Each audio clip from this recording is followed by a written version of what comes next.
Alright, this video is going to talk about farming for Zomm tokens using the campaign dungeons.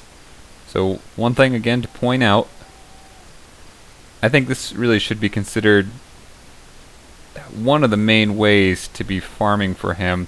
I really don't think you're going to end up needing to do the final level for the event dungeon. That is a fairly difficult level. I think if you just do the first four and then collect through the quests, and it's going to be all the way down here at the bottom, this Zommorama.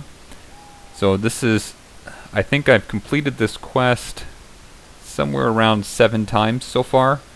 The first 3 or 4 were for 1 kill, defeat him 1 time and get 1 token back for it, and then I had one that was defeat him once or twice and get 2 tokens, and now I'm on the 3rd time of going through for the same value. That's defeating him 5 times and getting 3 tokens back. So this is, I think you're going to end up doing it. I don't know if it plateaus there, and I'll try to give more information. I promised to yesterday that I'd give this update, so even the 3rd time through at this level, it stays here. So 3 tokens for every 5 kills. And those kills you should be getting on campaign maps. There's something else to point out. As this was a 12-day event, it still shows that there are 10 days left. And I already have, we'll try to zoom down here. So we've got all the way down. Okay.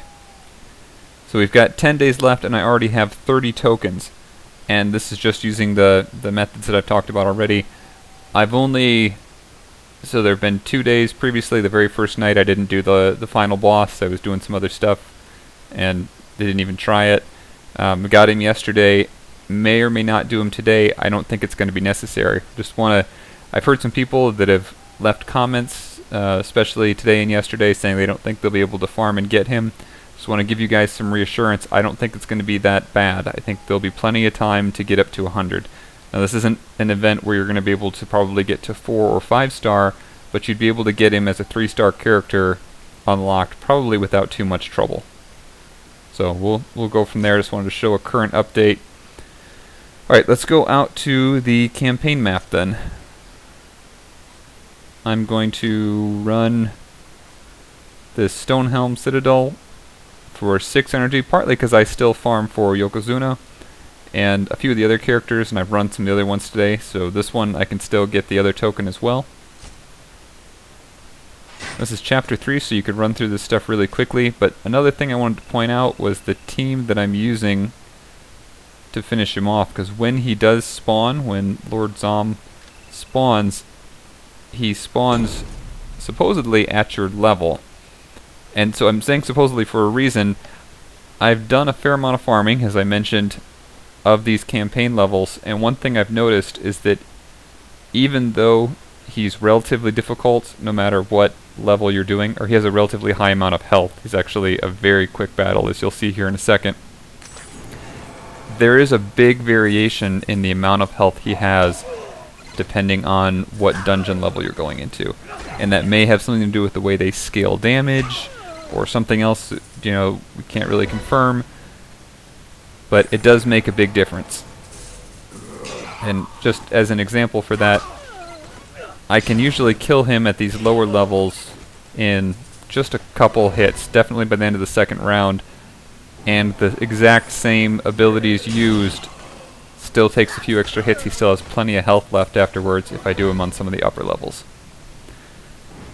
So as I mentioned in the first one, I've been getting about a 50-50 chance of him showing up in the level, so we'll have to wait and see if this is good, this one, if he shows up.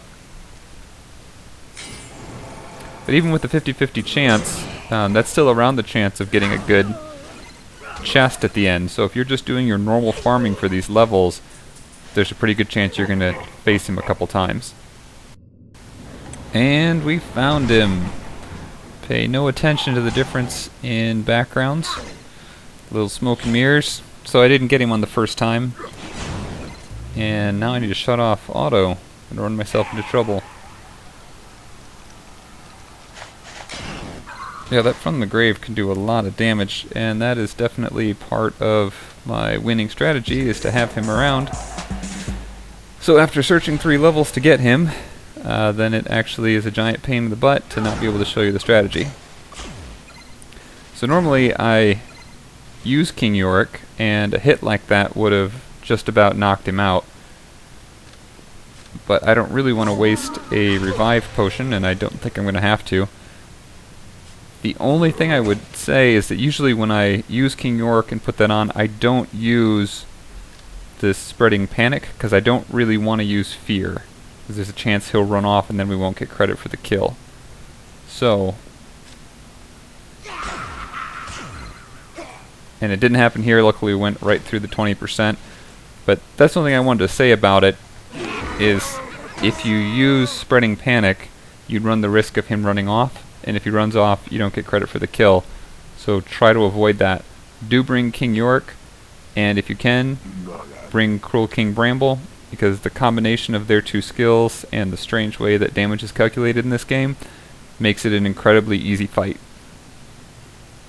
So here I actually already got this hero for the day. I've done all the dungeons that are available for farming him. I've collected the regular tokens out of those, so I'm probably done farming him for today. I do still have the normal dungeon to do, and I'll try to make a separate video for that shortly. So that's it. It's very easy to farm for him. Again, it's primarily just going along with your regular farming for tokens and bringing a couple characters that have very high damage multipliers that they're going to add on buffs for your team, and you won't have any trouble. Thanks for watching.